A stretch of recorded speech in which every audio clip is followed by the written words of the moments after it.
He continually provides insults for me, and I appreciate that. But if you want to be on top of the latest insults to George, sign up for Oil Daily. Downs.ca. It's a terrific daily newsletter on educational trends.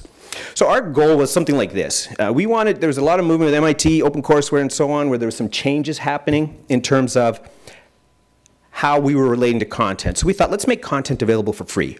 And if we have content open, better access to learning. And that's what the OCW essentially argued for. Well, Stephen and I met in Memphis, and we had an opportunity to sit and chat in the hotel lobby, and we said, you know what we should do to teaching what's been done with content? Like, teaching should be open. Like, why do you just have to get access to content? Why can't you have that whole experience? Because online, the cost of duplication approaches near zero, which alters the economics of teaching and content and everything. So we wanted to move from this model, which had, faculty, core curriculum, and content, to a model that looked a little bit like this, where you had peripheral learners. You basically had a messy ecosystem of learning, engagement, passion, the things we care about. And so that was our vision. And we ran probably about half a dozen MOOCs. In our case, I don't know if we had more than 15,000 students in all those MOOCs put together, but that's sort of what we did. And then you know the rest of the narrative. Suddenly MOOCs were a big deal on a number of prominent campuses across the US. Not to be outdone, a number of international groups got involved with MOOCs as well. A whole range of peripheral startups got involved in MOOCs. And so suddenly we have a revolution. And we have clay shirky, a Latin term that means everything that's new is an MP3. Used the illustration that higher education was being disrupted, and guess what? Napster. Udacity was our Napster. So I love these kinds of things. We really need to hold people who say frickin' stupid things accountable in retrospect. And now you see a lot of MOOCs happening. You see a lot of options on a monthly basis. You can take MOOCs wherever you go. We were approaching something in the range of 25 million learners that are taking MOOCs. Hundreds of millions. I would approach, we're probably in excess of billions of dollars invested if you include the costs that individual campuses have put into the running of MOOCs. We've put billions of dollars into this experiment. We've had a terrific amount of media exposure. Finally, as educators, we're filled with joy because guess what? People want to talk to us now, right? Like New York Times wants to ask me what I think of MOOCs. And you get on TV programs and you get on conference panels, and your main job at a conference panel 2 years ago was to say something more outrageous than the guy that spoke before you. And so it was just a wonderful time. But then suddenly reality hit for some folks. And that reality was that if you create a view or idea that is disconnected from humanity but driven by technology, in the long run, you're going to hit a wall. If you don't care about research that exists and try and build a field from scratch, whole cloth, you're going to hit a wall. And so, of course, as media being, and there's a lot of faculty who sat on the side and were disengaged from some of the activity going on with MOOCs. But they were scared, and I spoke with faculty. You've, I'm sure, been to conferences where faculty ranted against MOOCs and so on. But when Udacity said they had a lousy product, there was a lot of very happy people out there. And a lot of them were academics. See, this stuff is crap. We told you. Why didn't you listen to us? And the narrative went on. And in some research that I did with a few doctoral students in Dragan Gasevich, we looked at the prevalence of MOOC-related terms in public media. And we really peaked in the third quarter 2013, and since then we've seen a very steady decline in how public media has started to cover MOOCs. And that's also reflected in the decline within Google searches and so on. So essentially, MOOCs, that beautiful partner on the horizon that was going to fulfill us and complete us, ended up being a shorter-term relationship than many of us had intended. And as we started to see the top citations from the top journals, Australian Financial Review, Chronicle of Higher Ed, you've got New York Times, you've got Washington Post. I mean, there were some prominent publications that had an enormous love affair with the idea of MOOCs as a way of challenging what education does. When we started looking at some of the data that actually existed within MOOCs and existed in the reports that people were publishing, we found there was a slightly different narrative that we needed to address. Oh, I just got a text from Shane. That was mean. He's Australian, so it's okay. So the reality of MOOCs then was that there was actually, it wasn't as disruptive as people said. It was occurring within the existing context of higher education. We had, the methodologies wasn't as quantitative as the narrative was. We actually had heavily mixed methodologies in most of the research projects that we looked at. So by way of background, we did the MOOC Research Initiative. We had initially, I think, something like 300 submissions. We narrowed it down to 80 that we requested a full submission of, and then we funded about 25 of those.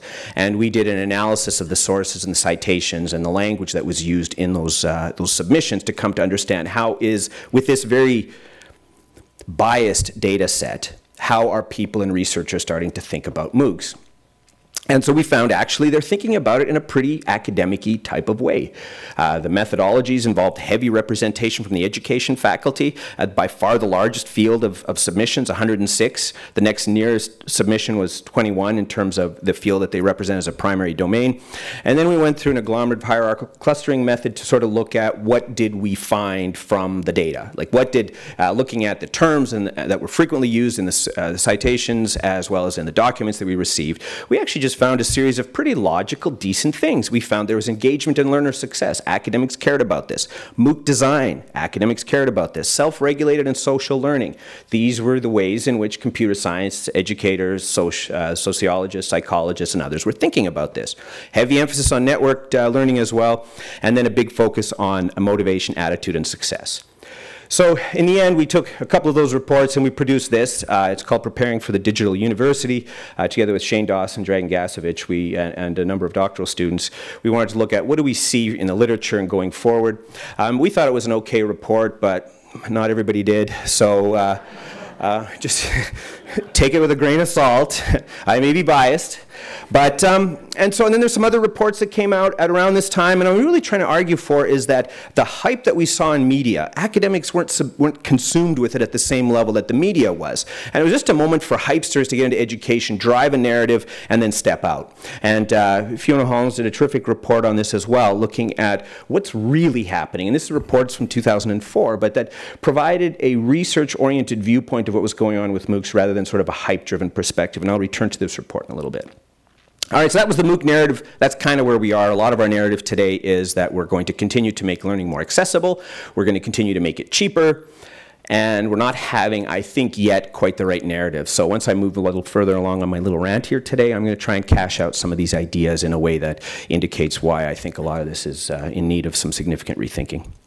Playing with the system. So the higher education system, we know it's coming, it's going, it's being disrupted one day. The next day, disruption theory is proven to be completely untested and really just a nice narrative, not a research-oriented view of things. But it's okay, because if you have a foundation in your name, then you can get by with that sort of thing. And so we had, for example, certificates. This is by far the fastest growing form of credentialing. Now, if you want to be very clever, you take certificates and you call them nano degrees.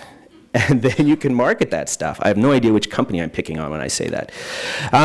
So certificates are a big growing form of credentialing, which reflects a labor market in transition, because you need to go back to the university marketplace to get upgraded and to advance your education. We've also seen a lot of interest in competencies and competency-based education as well. Huge interest. And programs, Department of Education, experimental sites, and so on, as well as entire companies or organizations are transitioning into this space. So it's a terrific time, really, for people who are thinking the existing power structures within the education space. But competency-based learning is messy stuff. It takes a lot of rethinking systemically. It's not quite as quick a rollout as I put a video online and 100,000 people showed up. But it also reflects the fragmentation that happens to information and knowledge in a networked age. That's, I think, the fundamental thing. We really have to consider three critical aspects when we start to meander mentally about what education could look like in the future. First thing we have to recognize is the digital space.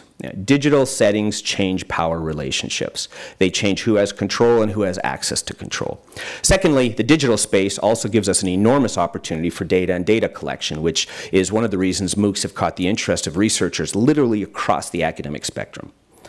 And then the third point is when you live in networks, it's a very different experience. You move from control to nudging in network systems, which means essentially you move your mechanisms for control to a more subversive layer where the individual might not at all be aware of how you're being nudged, but you're essentially trying to treat it as a control space to move learners where you want them to go.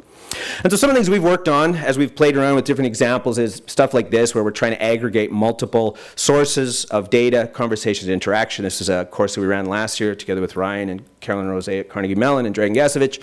And we wanted to design a MOOC approach. I think actually Justin Dillinger from UTA, from Link Lab, is going to be giving a talk on this tomorrow.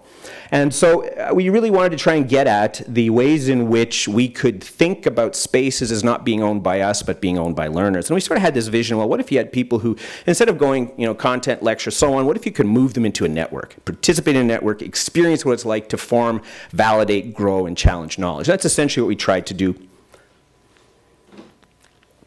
Most learners hated it, but we still did it.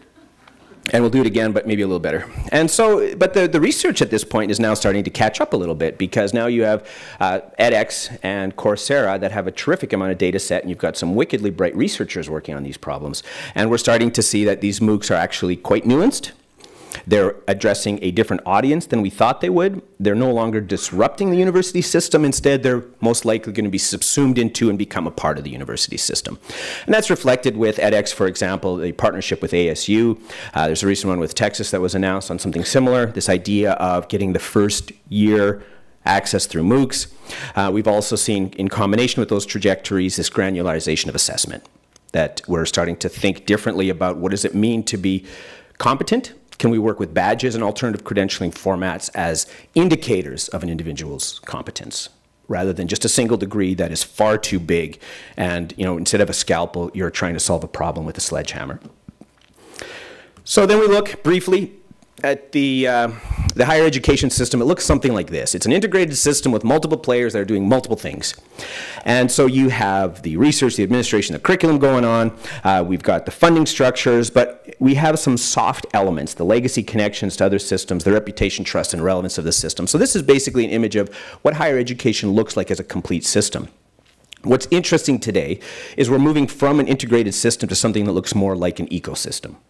So this entire model is being rapidly unbundled through startups and through new companies coming online that want to serve a sector of that. So if you want to move online rapidly, but you're not feeling comfortable doing it, then you'll have the opportunity to hire that capability by working with a provider in that space.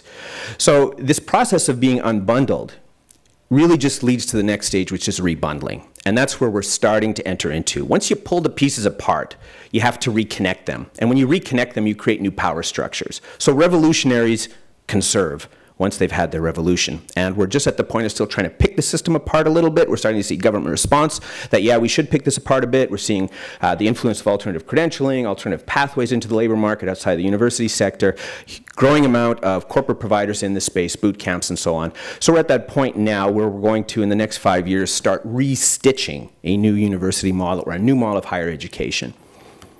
So let's just leave it there. But let's talk change a little bit. And I'm going to take a slight meander for about 3 slides, and then I'll return to things that I actually care about. So change is a really complicated thing. It certainly isn't linear, but change is fundamentally a process of power re-architecting. And so if you look at the models of change that have traditionally been used by, or at least advocated for, whether it's creative destruction, Joseph Schumpeter, which essentially informs the disruptive theory of Christensen. But you have a few models that I find a little more appealing. There's 3 in particular, and one that I favor above the others, which I'll get into a little bit. So there's the idea of a paradigm shift. So Thomas Kuhn's Scientific Revolutions, but Brian Arthur's also addressed this in his text, where he looks at the role that technology plays in our lives. We have the long cycle of adoption. This is an important one that we're just starting to see the benefits of this in higher education. So Paul A. David did a paper where he looked at the electrification of America. And that was, how long did it take from the time that electricity was made available until the time it made a systemic impact? It's about a 40-year cycle. Early on, what we did was we would take the coal or whatever engine we had in the basement of a plant, we would replace it with an electrical engine, but nothing would change on the floors. We'd still have the same shaft running across multiple floors. If that went down, the whole building went down. If one of the shafts went down, or the belts coming off the central shaft on a floor went down, we lost that entire floor's capability.